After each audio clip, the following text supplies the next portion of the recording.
Shalom, selamat pagi Bapak Ibu jemaat yang dikasihi Tuhan. Apa kabar semuanya Bapak Ibu?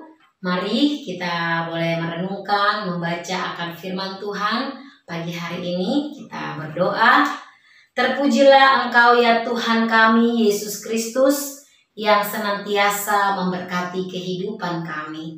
Terima kasih untuk nafas hidup yang masih Engkau percayakan. Biarlah kami boleh terus hidup untuk memuliakan nama-Mu. Terima kasih ya Tuhan, di dalam nama-Mu kami menyerahkan pembacaan firman dan perenungan di pagi hari ini. Amin. Ya, mari Bapak Ibu kita membaca firman Tuhan dari surat 1 Petrus pasal 4 ayat yang pertama hingga ayatnya yang ke-6. Namun saya hanya akan membaca ayat 1 dan 2. Demikian firman Tuhan. Jadi karena Kristus telah menderita penderitaan badani, kamu pun harus juga mempersenjatai dirimu dengan pikiran yang demikian. Karena barang siapa telah menderita penderitaan badani, ia telah berhenti berbuat dosa. Supaya waktu yang sisa jangan kamu pergunakan menurut keinginan manusia, tetapi menurut kehendak Allah. Bapak Ibu, saudara-saudara yang dikasihi Tuhan, di tengah zaman yang kompromi dengan dosa seperti sekarang ini, kerap kali kesetiaan kita kepada Allah membawa kita pada kesulitan dan tekanan.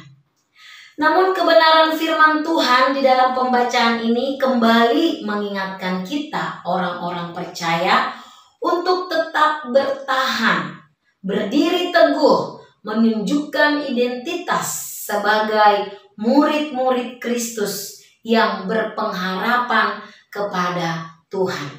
Tetap setia di jalan yang benar.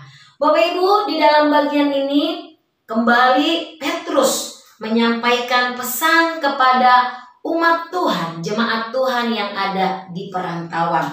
Berkali-kali mereka diingatkan di dalam nasihat kebenaran firman Tuhan supaya tetap teguh di dalam pengharapan kepada Kristus, sabar dalam penderitaan, setia kepada Tuhan. Kendati pun sebagai orang perantauan, mereka mengalami diskriminasi, mereka mengalami penganiayaan, mereka mengalami penderitaan. Tetapi mereka diminta oleh kebenaran firman Tuhan untuk tetap teguh berpegang kepada firman Tuhan, sabar dan tetap berpengharapan.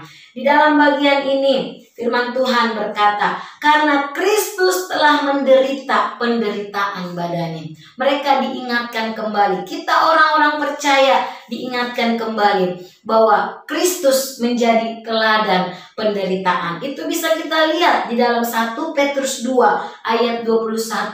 Firman Tuhan berkata, sebab untuk itulah kamu dipanggil, karena Kristus pun telah menderita untuk kamu dan telah meninggalkan teladan bagi kamu, supaya kamu pun mengikuti jejaknya. Kristus pun sebagai manusia sejati, dia mengalami penderitaan, dia mengalami cemooh. Bahkan sampai di atas kayu salib, Kristus tetap menunjukkan kesetiaan di dalam menjalankan misi Allah, menyelamatkan manusia yang berdosa. Dan di dalam bagian firman Tuhan ini diingatkan supaya waktu yang sisa jangan kamu pergunakan menurut keinginan manusia.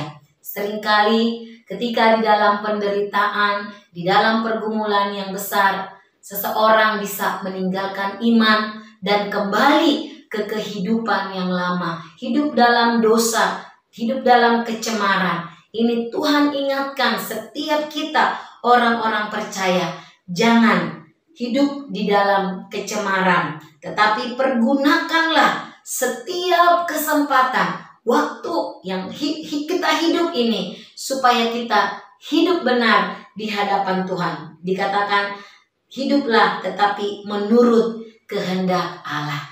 Hidup di dalam ketetapan-ketetapan Allah. Kendati pun banyak tantangan, kendati pun diperhadapkan terhadap pilihan-pilihan yang sulit.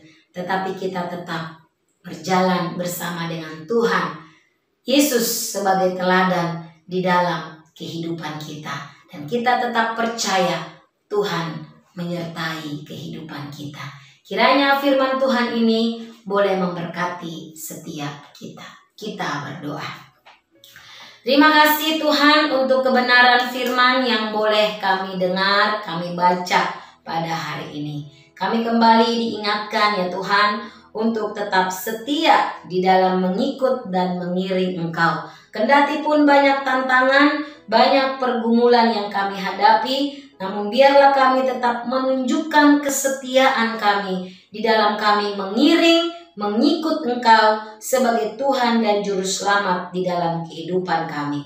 Kami tidak lagi hidup di dalam hawa nafsu, keinginan, pesta pora dan lain sebagainya, tetapi kami hidup di dalam kehendak Allah. Dalam nama Tuhan Yesus Kristus kami berdoa, kami mengucap syukur. Amin.